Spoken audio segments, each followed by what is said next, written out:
یہ ایک ایسے سفر کی داستان ہے کہ جب منزل آئی تو مسافر سواری سے نیچے اترے ہی نہیں، بلکہ سچ تو یہ ہے کہ لمحہ بھر کے لیے وہاں رکے بھی نہیں۔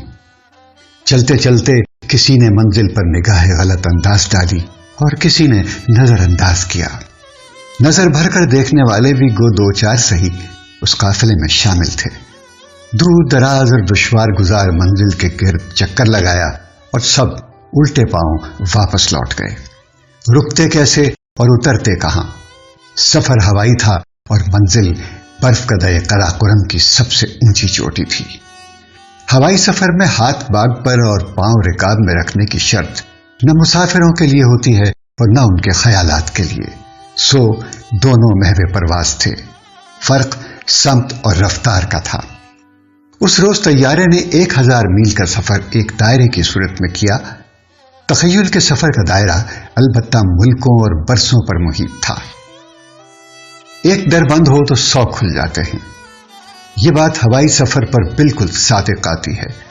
ادھر سیڑھی ہٹی اور دروازہ بند ہوا، ادھر راہی زمین کا رہتا ہے نہ آسمان کا۔ زمین سے فاصلہ بڑھتا چلا جاتا ہے اور آسمان سے کم ہونے میں نہیں آتا۔ ذرا سی دیر میں اڑان اتنی اونچی ہو جاتی ہے کہ 4 سو ایک بے نشان خلا کے سوا کچھ نظر نہیں آتا۔ البتہ غور سے دیکھیں تو اس خلا میں دروازے ہی دروازے ہیں اور سیڑھیاں ہی سیڑھیاں ہیں۔ جس دروازے پر چاہیں دستک دیں اور جس دنیا میں چاہیں داخل ہو جائیں، جس سیڑھی پر چاہیں چڑھ جائیں اور جس ستارے پر چاہیں جا اتریں۔ ایک روز مسافر جلال و جمال کے دروازے سے داخل ہوا اور سیڑھی اسے ایک برفانی اور نورانی چوٹی پر لے گئی۔ دور تک پھیلے ہوئے سلسلے کوہ کی برف سے پٹی ہوئی خوبصورت وادیوں اور ڈھکی ہوئی باروب چوٹیوں کو ہوائی جہاز کے دریچے سے پہلی بار دیکھا تو پتہ چلا کہ گمراہی میں بے ذوقی اور کفر میں کم نظری کو کتنا دخل ہے۔ اتنے خوش منظر اور پائیدار برف کدے کے ہوتے ہوئے لوگ کیوں کر آتش پرست ہو گئے؟ آگ میں وہ کیا بات ہے جو برف میں نہیں؟ اس میں حدت، اس میں شدت، وہ تلائی یہ نقرئی، وہ دھواں دھواں یہ اجلی اور بے داغ، اور دونوں معمولات زندگی کے لیے درکار اور کارآمد۔ ایک جنگ میں آتش انتقام بھڑکائی جاتی ہے اور دوسری سرد جنگ کہلاتی ہے۔